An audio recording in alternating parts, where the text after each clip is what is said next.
Bonjour et bienvenue dans cette nouvelle émission Zone Bourse, dans laquelle, vous l'avez compris avec le titre, on va parler de richesse. On va se poser la question, est-ce que vous êtes riche? Mais pas de la manière traditionnelle, c'est-à-dire de fixer un seuil au-delà duquel vous êtes riche et en dessous duquel vous n'êtes pas riche. En fait, j'aimerais plutôt vous partager ma notion de la richesse, qui a d'ailleurs pas mal évolué avec les années. Alors soyons clairs, pour la plupart des gens, la richesse, c'est l'argent. Alors pour certains, ça va être les revenus que l'on gagne, et d'ailleurs dans les médias, c'est souvent de ça qu'on parle quand on parle de la notion de richesse et de savoir si l'on est riche ou non.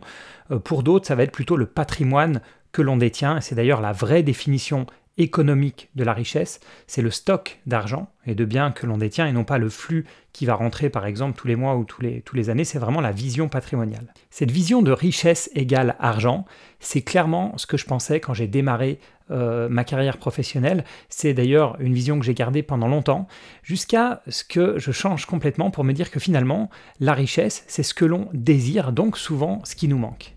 Alors c'est vrai que j'ai eu la chance de démarrer par un métier qui payait bien, c'était le trading dans une banque, mais je ne me considérais pas comme riche parce que je n'avais pas de patrimoine. Donc même si j'avais un revenu qui était correct, plutôt élevé, je ne me considérais pas riche et je ne me suis pas considéré comme riche pendant longtemps.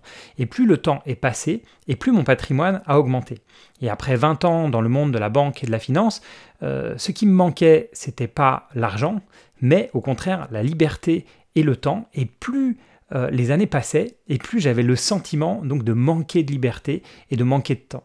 Alors j'ai changé tout ça et depuis quelques années je suis libre, je fais ce que je veux de mon temps, j'ai plus de chef.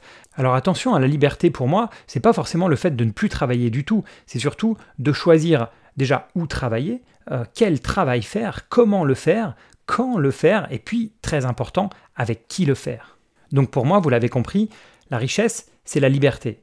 Et l'argent participe forcément à cette liberté. Pour moi, la liberté, c'est un tout, mais la liberté financière, elle participe au fait de ne rien devoir à personne.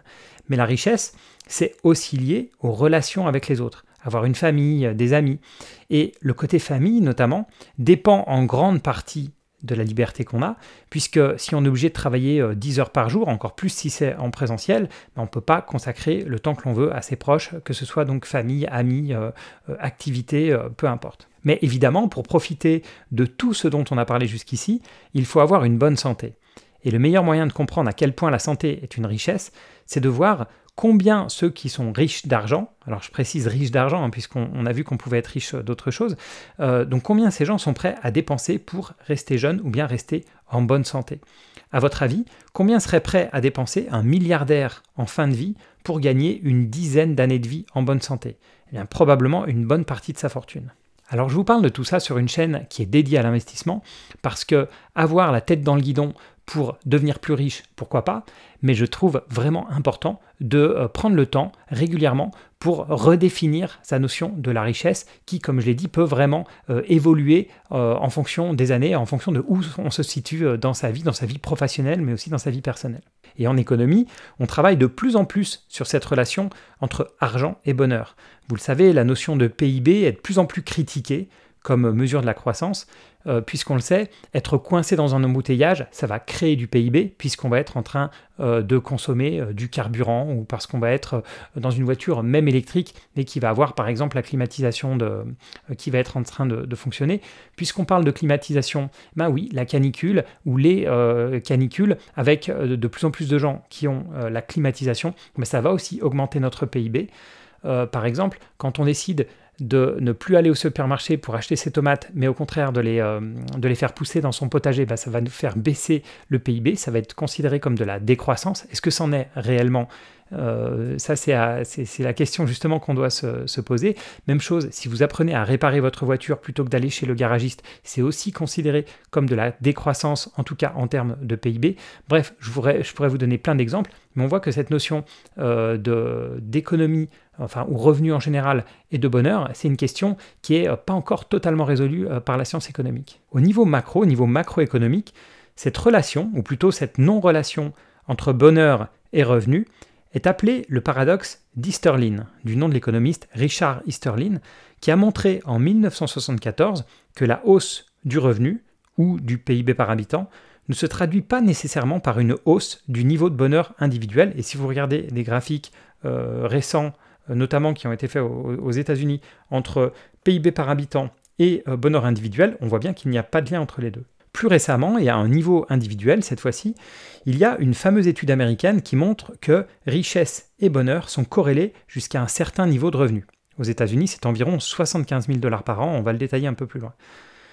Et ensuite, donc il y a une certaine corrélation jusqu'à ce niveau-là, et ensuite, plus rien.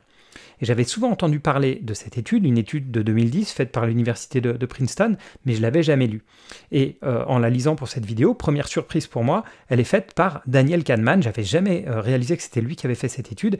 Kahneman, j'en parle régulièrement dans mes vidéos, c'est un psychologue, prix Nobel d'économie en 2002, et j'en parle régulièrement parce que c'est l'un des pionniers de la finance comportementale, et il a notamment écrit l'excellent livre Système 1, Système 2, si vous voulez prendre un livre pour les vacances d'été, mais qui ne soit pas un livre trop économique non plus, c'est vraiment le livre parfait, vous allez apprendre énormément de choses sur la psychologie humaine. Et cette étude essaye de répondre à la question « L'argent achète-t-il le bonheur ?» Et c'est vrai que c'est une question qui est essentielle dans nos économies développées. Parce que dans les pays du tiers-monde, la question ne se pose pas. L'argent apporte un bonheur immédiat. C'est certain que quand vous avez faim, quand vous n'avez pas de toit, quand vous avez froid, quand vous avez chaud, l'argent va vous apporter vraiment un confort direct. Mais quand on vit en Europe, aux États-Unis ou dans de nombreux pays d'Asie, on peut se poser la question, travailler et gagner de l'argent, oui, mais jusqu'où? Jusqu'à quel niveau en fait? Et les questions qui ont été posées aux participants de cette étude ont été sur leur bien-être, avec des questions très concrètes sur leur vie. Alors, ces questions leur ont été posées pendant plusieurs jours de suite, pendant un certain moment, en leur demandant est-ce que vous avez été heureux aujourd'hui, est-ce que vous avez souri, est-ce que vous avez ri, est-ce qu'ils ont été tristes, est-ce qu'ils ont eu du stress, etc. Et en plus de ça, on leur a posé une question plus théorique sur la manière dont ils jugent leur vie, en fait, à quel point ils en sont satisfaits. Donc sur la partie plus concrète, ils ont mesuré 3 choses en fait. Ils ont mesuré ce qu'ils ont appelé un effet positif. Donc ça, c'était les questions sur leur joie, comme je le disais, sur le fait qu'ils aient ri, souri, etc. dans la journée. Ce qu'ils appellent un effet bleu, qui mesure la tristesse, les soucis qu'ils ont pu avoir durant la journée. Et puis un 3e effet sur le stress. Et enfin, cette fameuse 4e mesure, c'est-à-dire là où les participants se placent quand ils jugent leur vie. Ce qu'ils vont appeler, pour ceux qui ont la vidéo et qui voient le graphique, ce qu'ils vont appeler ladder, comme une échelle. Et en fait, avoir un haut revenu, ça a un impact positif très faible sur la joie, sur un impact négatif aussi très faible sur l'aspect tristesse, un impact positif très faible sur le stress. Donc on voit très très peu d'impact dans la vie réelle, mais un impact énorme sur la manière dont les gens perçoivent leur vie.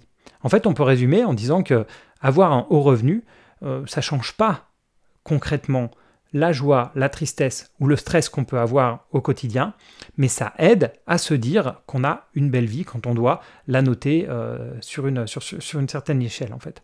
Et ce qui est intéressant, c'est quand on regarde par niveau de revenu, comment évoluent nos 4 critères. Donc de 0 à 20 000 $ par an, c'est-à-dire à peu près 1 600 $ par mois, l'augmentation du revenu amène directement plus de joie, baisse la tristesse, baisse le stress, et puis ça améliore l'opinion qu'on a sur sa propre vie. Quand on passe maintenant de 20 000 à 40 000 $, donc on passe de 1 600 à 3 300 $ par mois, c'est la même chose. Ce changement de revenu va nous amener plus de joie, moins de tristesse et moins de stress.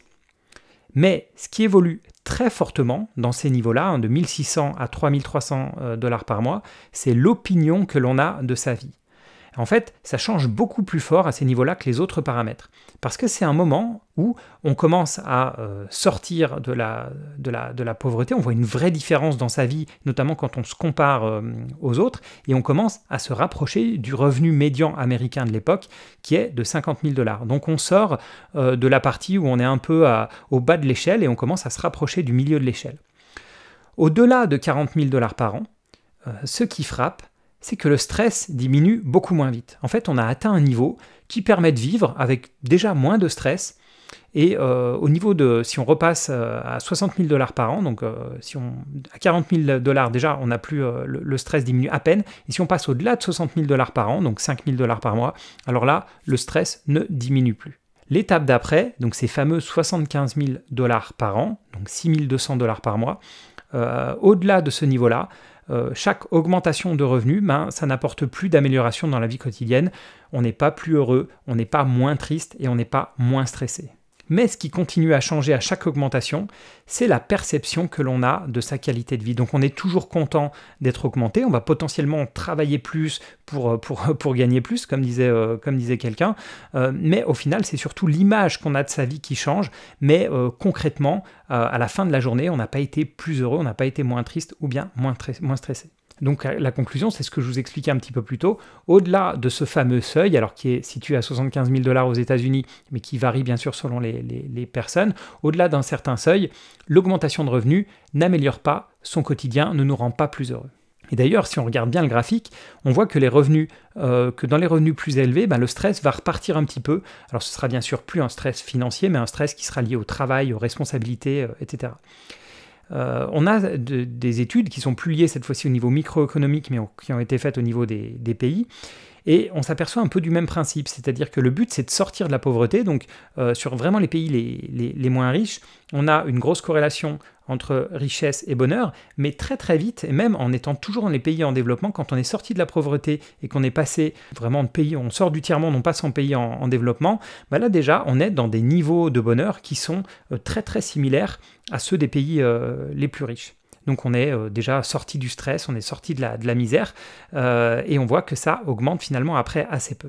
Alors je trouve que ce qui manque dans cette étude, même si elle est très intéressante, et c'est quelque chose qu'on ressent un peu instinctivement, c'est qu'il manque la partie sur comment ont été obtenus ces revenus. Parce que si je prends mon exemple, quand je suis devenu indépendant, mes revenus ont fortement baissé parce que je travaillais en Suisse en banque privée, j'avais des revenus qui étaient élevés, et forcément, passant indépendant pour vivre de mes investissements, ça a eu quand même un choc assez important sur mes revenus.